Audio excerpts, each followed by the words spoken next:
Halo guys, kembali lagi dengan aku Altvesting dari Akademi Kripto. Jadi kita lanjut modul kedua mengenai narrative research. Jadi di sini aku mau jelasin ke kalian gimana sih caranya jadi yang pertama di setiap naratif.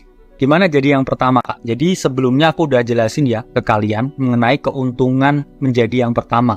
Salah satunya dari perspektif gains, kemudian perspektif risk, dan juga kalian akan dapat social credit ketika kalian jadi yang pertama dalam setiap naratif. Pada dasarnya, ketika teman-teman ingin jadi yang pertama di setiap naratif, itu teman-teman harus melakukan yang dinamakan dengan pengamatan ya, atau social observation. Kemudian kedua, teman-teman wajib engage dengan komunitas.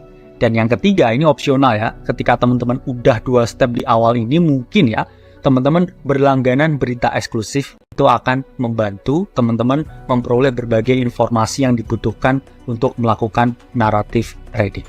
Pertama adalah pengamatan atau social observation. Jadi pada dasarnya saya ingin menjelaskan segala sistem di dunia ini ya, segala sistem roda ekonomi itu terjadi ketika teman-teman berhasil menciptakan value ya. Value tersebut lahir ketika teman-teman berhasil ya memecahkan suatu masalah yang real di dunia. Jadi teman-teman amati ya, seluruh bisnis yang ada itu mereka adalah problem solver.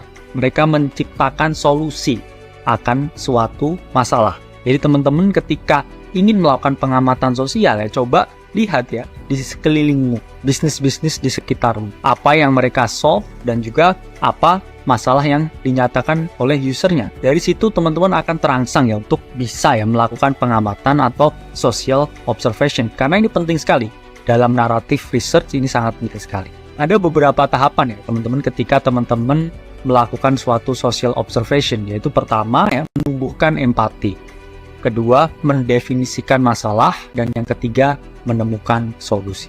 Melahirkan empati itu gimana Kak ya? Pada dasarnya ya teman-teman itu nggak akan bisa sukses ya dalam bidang apapun ketika teman-teman itu nggak punya empati terhadap keadaan sosial yang ada ya di sekitar teman-teman ya. Ketika teman-teman bisa melahirkan empati, bisa mengamati ya, bisa meresapi apa yang dirasakan oleh orang lain ya. Ketika teman-teman bisa merasakan gimana ya rasanya menjadi seseorang tertentu, yaitu akan timbul empati, sehingga teman-teman bisa ya di tahap pertama ini berhasil menciptakan pengamatan ya yang sempurna. Itu berawal dari empati yang teman-teman lahirkan ya atas apa yang dirasakan oleh orang lain. Kemudian ketika teman-teman ini sudah berhasil ya menciptakan empati, akhirnya teman-teman bisa mendefinisikan masalah sosial. Jadi mengapa masalah itu terjadi, apa yang menyebabkan masalah itu terjadi, dan bagaimana cara menyelesaikan masalah tersebut. Setelah itu teman-teman ya bisa ya menemukan solusi. Solusi itu sesuatu yang konkret teman-teman, yang udah ada bentuknya, yang udah jadi produknya. Itu adalah solusi ya. Jadi solusi merupakan perwujudan pasti bahkan penyelesaian suatu masalah tertentu.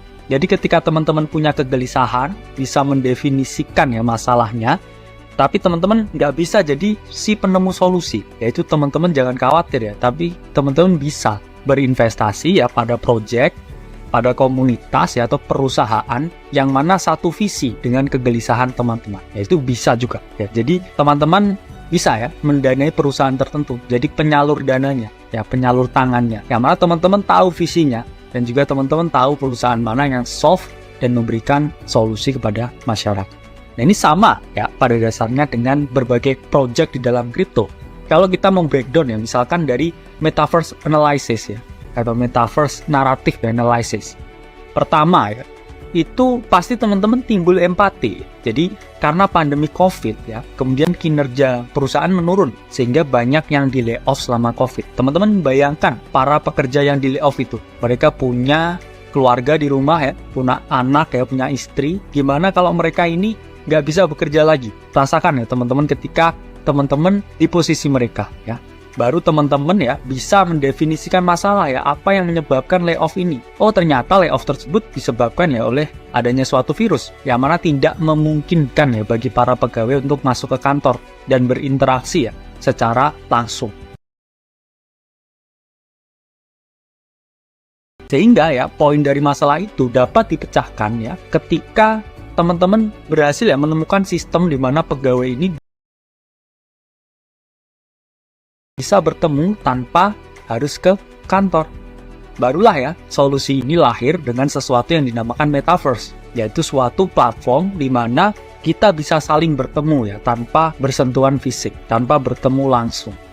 Jadi dalam dunia buatan di metaverse ya kita bisa ya, bersua dengan rekan kerja ya tanpa harus bertatap muka secara langsung. Kemudian misalkan kita membreakdown ya AI naratif ya. Apa ya kalau kita lihat dari empatinya ya, perusahaan ini banyak yang belum efisien. Kenapa? Karena mereka membayar ya banyak karyawan yang melakukan pekerjaan yang sangat repetitif ya. Dari segi perusahaan ya, mereka ini nggak efisien ya. Bayar ya ratusan karyawan tapi melakukan pekerjaan yang itu-itu aja. Tapi kalau kamu lihat dari perspektif karyawan juga bosen ya. Melakukan pekerjaan yang itu-itu aja ya. Misalkan menggunting ya. Terus kemudian hanya menulis artikel yang sifatnya paraphrase. Itu kan sangat jenuh ya dari perspektif mereka, dan in the long run ya SDM mereka juga nggak akan berkembang. Sehingga teman-teman berhasil ya mendefinisikan masalah di sini ya. Jadi kerjaan yang repetitif itu terjadi karena belum ada ya sistem yang bisa menggantikan kerjaan yang membosankan. Sehingga dibutuhkan ya suatu sistem atau alat yang membantu ya efisiensi SDM dengan melakukan pekerjaan yang repetitif. Sehingga solusinya adalah diciptakannya AI sebagai suatu jawaban dari efisiensi perusahaan terutama dari segi SDM. Jadi teman-teman ya pada dasarnya nggak perlu menciptakan AI, nggak perlu menciptakan metaverse. Teman-teman cukup berinvestasi ya pada project-project yang mana sesuai dengan visi dan empati dari teman-teman. Mungkin teman-teman bullish ya pada metaverse karena menganggap metaverse is the future. Ya teman-teman bisa aja berinvestasi pada project-project metaverse. Terus kemudian kedua ya, setelah teman-teman bisa melakukan suatu pengamatan atau social observation.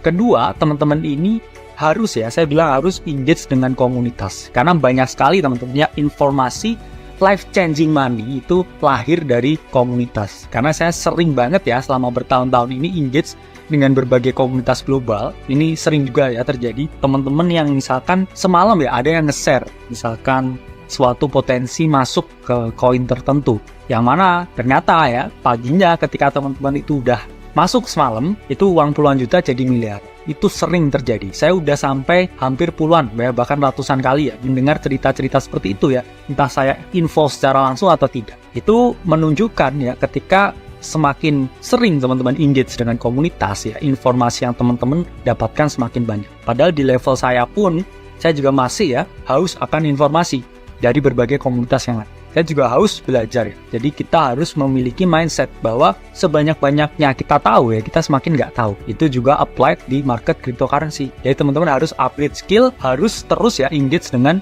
komunitas. Salah satunya juga di Akademi Kripto. Ini juga komunitas yang teman-teman bisa engage selama 24 jam. Saya menjelaskan ya teman-teman dari pengalaman saya ya. Jadi informasi yang alpha di komunitas itu ada hierarkinya ya teman-teman. Menurut saya yang paling tinggi itu tetap di Discord. Karena Discord ini ya satu memiliki reputasi dan kredibilitas ya para anggota komunitas di dalam. Kedua mungkin Friendtech ya, karena banyak influencer yang sharing alphas di dalam sana. Kemudian tiga ya Reddit ya, karena sifatnya ini Redditnya seperti Kaskus ya, tapi lebih tertutup ya teman-teman. Kemudian yang keempat ini Telegram. Jadi Telegram ini juga banyak ya spamnya dan lain sebagainya. Makanya posisinya keempat. Dan yang terakhir menurut saya yang paling buruk itu Twitter. Kenapa? Jadi ketika teman-teman baca di Twitter itu udah ada 100 ya bahkan 1000 orang yang dapat informasi itu lebih dulu. Ya jadi ketika teman-teman baca di Twitter itu sebenarnya mereka ajang ya untuk mencari exit liquidity. Jadi hindari Twitter ya, stay on the community yang tertutup ya seperti Discord ya, Friendtech, Telegram dan lain sebagainya. Ini contoh ya, apa yang saya calls di Discord itu banyak yang life changing money ya. Jadi saya dulu di komunitas Discord saya ya, saya call bottomnya Luna. Nah, itu naik 150 kali lipat ya teman-teman. Jadi ketika teman-teman ya masukin uang 1 juta ya dari bottom call saya itu jadi 150 juta. 10 juta jadi 1,5M ya. Ini kan menunjukkan ya bahwa life changing money yaitu happens ketika teman-teman semakin sering engage di dalam komunitas. Untuk menjadi member komunitas itu ada beberapa caranya tuh. Gimana sih cara saya jadi community member yang baik? Ya pertama jangan telan mentah-mentah informasi ini. Jadi kelola lagi informasinya, cari petunjuk yang lebih dalam, terus riset ya sebelum melakukan keputusan. Karena ini berkaitan juga ya dengan poin nomor 2. Karena teman-teman nggak boleh menyalahkan si penyebar informasi. Karena yang bertanggung jawab ya klik buy or sell itu ya teman-teman sendiri. Jangan karena rugi ya teman-teman nyalahkan ya si penyebar informasi ya. Don't shoot the messenger. Karena mereka hanya menyampaikan pesan, teman-teman. Kembali lagi keputusan itu ada di tangan teman-teman. Dan yang terakhir, apabila teman-teman juga punya informasi ya, tolong alangkah lebih baiknya juga berbagi dengan teman-teman seperjuangannya di dalam komunitas. Karena saya sering ya tipikal silent reader, cuman dapat informasinya, tapi ketika dia punya informasi itu nggak mau berbagi. Yaitu in the long run ya, rezeki kalian tuh nggak akan selancar ketika kalian juga sering berbagi informasi ke teman-temannya. Kemudian terakhir ya, ini ada berita eksklusif. Ketika 1-2 ini udah ya teman-teman, teman-teman bisa ya berlangganan berita-berita eksklusif ya. Kenapa sih berita itu eksklusif ya? Karena mereka membutuhkan biaya modal ya untuk menyajikan berita eksklusif itu.